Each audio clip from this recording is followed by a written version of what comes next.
Today we're going to talk about computer science topic, pretty big one, in my opinion. Well, it's recursion, so let me get to it right now. So recursion was one of the topics I learned in school that I found very tough, in my opinion, because I had a hard time figuring out what to do to understand. That's what I mean, to understand recursion and how to use it.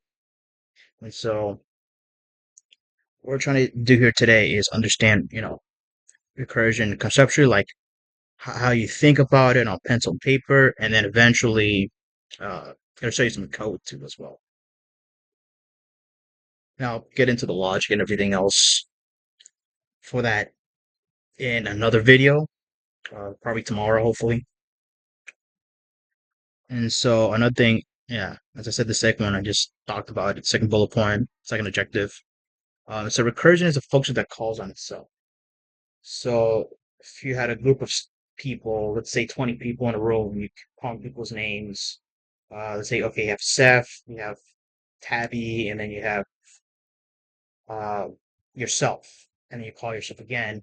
That's recursion as a simple example to kind of get you guys get used to. Because I know, as I said, it was pretty tough for me to understand it because it was something I haven't thought about before, and it took me a little while to practice. Actually, like doing the code out by paper, it really helped. So I definitely recommend practice it, like do pencil and paper, um, like like do it out conceptually, do it on piece of paper, solve it on piece of paper. At least some simple code or anything like that. Like I don't mean every code is simple, but it just I'll get to it when I get a chance.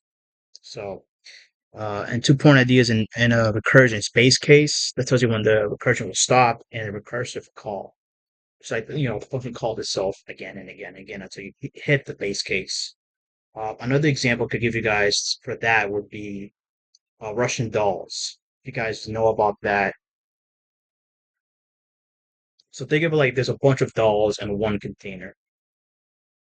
And then every time you take them out, it gets smaller and smaller and smaller. That's the point of recursion. You're getting smaller and smaller. You're getting closer to, uh, I wouldn't say a goal, but you're getting to the smallest you can. Like think of like this. Think of like you have chocolate and you're cutting it, into smaller pieces. Think of like that. So you get to the smallest piece you can. That's the base case. That's an that's easier to understand. Um, I'll get into more of that in an example. Uh, okay, then another question is why we use recursion. Why is it important? Well, because it's using the tree data structure. So if you guys haven't learned like data structures or algorithms, um, don't worry about it too much for now. If you guys want to talk about that later in future video, and so data structure, think of like if you're holding data in some place, and you're using it to do solve certain problem. And so you see here, this is what I meant by tree. This is the tree, or think of like a family tree. Like this is your great grandparent. B could be your cousin, maybe. I'm not sure how the family tree goes from great grandpa or great grandparent. Sorry. Um, but you go down, level by level, and you use recursion to create this kind of tree. So it's like saying, okay, I start from here, I go to this B here, and then I go down again, and I go down again to the smallest one here, smallest node here, this one, and then I go all the way back up to A. Um, I'll get into more of why I'm doing it this way in a later video. If you guys want me to talk about it, I'll definitely do that.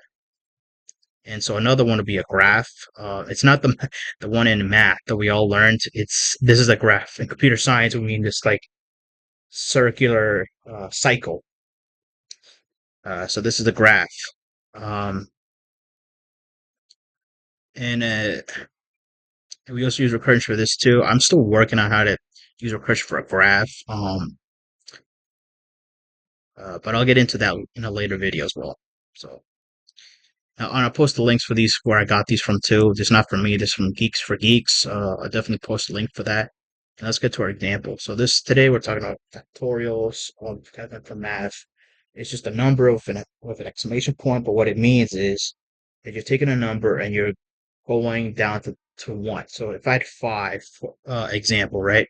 Well, get into the problem. Output 5 factorial. So by 5 factorial, I mean 5, then times 4, 3, 2, all the way to 1. We get product, which is the answer. This is a algebraic way to explain it. If this is not familiar, recommend for this kind of algebraic expression is to like think about it, um, like replace the numbers with letters. So as I said, we used 5 for example. Let's call it n instead. Okay, and then this 5 becomes n. Well, this from 5 to 4, you go down by 1. So you gotta still have n, but you gotta decrease by 1. If I go to 3, for example, I have to go down by 2 because, again, n is 5. So if you get to 3, you have to subtract 2, and then so forth. I hope that was clear how to think about it. And so to think about the base case here, this is some code um, that I was looking up recursion for C++ with this language.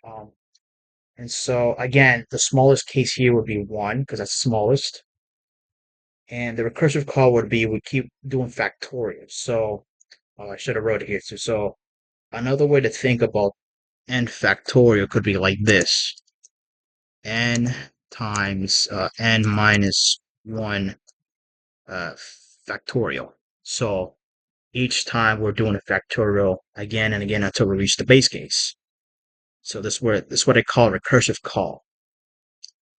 N times, I should have said n minus 1, sorry. That should be minus 1 factorial. My mistake. I made a mistake there.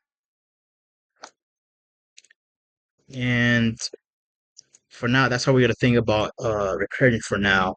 I hope that's clear about the base case and the recursive case. If not, let me know in the comments. And then this part here, I'll talk about it maybe tomorrow. This is just to help you. This is a way to think about the logic. Because the thing with coding, you have to understand the underlying logic, but also I've been trying to figure out other ways to like explain it.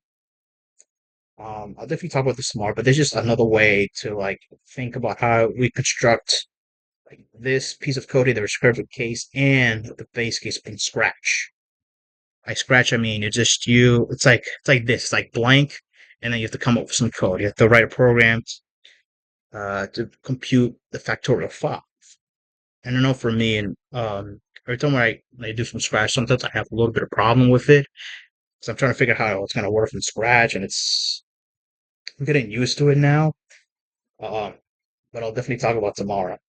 Thank you guys so much. Have a great day. Take care. Please subscribe to my channel and please share my videos with your friends and family. So it would mean a lot to me. Thank you so much. Goodbye, guys. Take care. Bye bye.